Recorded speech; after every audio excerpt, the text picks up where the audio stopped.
د ابراهیم عابد ژوندلیک د افغانستان د کمیډي برخې هغه څیره چې بیا به هیڅکله هم د افغانستان په تاریخ کې تکرار نشي. السلام علیکم ګران دوستانه، په دې هیله چې ټول ګران ملګري به راتروغ او جوړ اوسئ. موږ به نن تاسو ته په دې ویډیو کې د ابراهیم عابد په اړه ښایسته معلومات تاسو سره شریک کړو چې هغه معلومات دا دي: لومړی، ابراهیم عابد د کوم ولایت دی؟ دویم، ابراهیم عابد څومره زده کړې کړي دي؟ دریم، او تر طلوع تلویزیونه پورې څنګه راورسېدو؟ څلورم، آیا ښاغلی عابد واده کړی؟ پنځم، او که واده یې کړی وي څومره بچیان لري؟ په دې هیله چې زما مصطفی نوري سره په پښتو ټي وي کې دا ویډیو تر پایه وګورئ او زموږ چینل ته که نوي یاست چینل هم در سره سبسکرایب کړئ، څنګه چې د ګنټې علامه وکړئ تر څو زموږ ټولې ویډیوګانې پر وخت تر تاسو پورې در ورسیږي. ابراهیم عابد د ننګرهار ولایت په سرخرود ولسوالۍ کې زیږېدلی. ابراهیم عابد چې کله څلورم ټولګي کې و، نوموړي په ډېره ښه توګه کولی شوی چې د خندونکو حرکتونو له لارې د خپلې کورنۍ میلمانه او د هغې سیمې د کوچنیو غونډو ووځي، او کله یې چې د سرخرود په ابتدایي ښوونځي کې زده کړې کولې، د ښوونځي په هنري غونډو کې به یې هم برخه اخیستله او ټول به یې خندول، او کله چې د ننګرهار عالي لیسې ته راغلو د هغې له نوم سره د خلکو اشنایي لا زیاته شوه، او بد له هغې د ننګرهار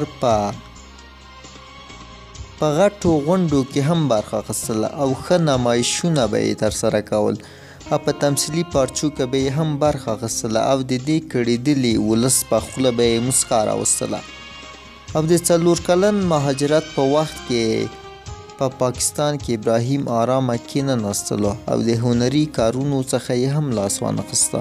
او کله چې بیرته ګران هیواد افغانستان ته راستون شو، نو نوموړي خپل کار د ننګرهار تلویزیون سره پیل کړو، او وروسته له وختونو څخه طلوع تلویزیون نوموړي ته بلنه ورکړه تر څو په خندا بازار خپرونه کې ګډون وکړي، او وروسته له هغې د نوموړي نوم په کمیډي برخه کې د افغانستان سر تر سره ورسېدو، چې اوس هم نوموړی د تکړه کومیډین په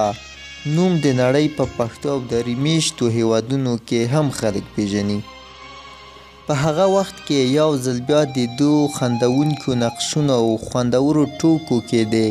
دویمې غونډې په ترڅ کې خلک په پښو ودرېدل تر څو نوموړی په چکچکو سره وستایي، مګر ابراهیم عابد نه پوهېده چې دې کار د ده د تشویق او ستایلو په خاطر شوی دی. او کله چې ابراهیم عابد د یوې کوچنۍ مسافرۍ څخه وروسته چې د پېښور څخه ننګرهار ته راستون، نو نوموړي پرستاري ولوستله او د کډوالۍ په کالونو کې، او وروسته له هغې عابد په ورته وخت کې په ننګرهار کې خیاطي او ګلدوزي هم کوله، او که څه هم تقریبا 10 کلنه فاصله د هغوی مهاجرت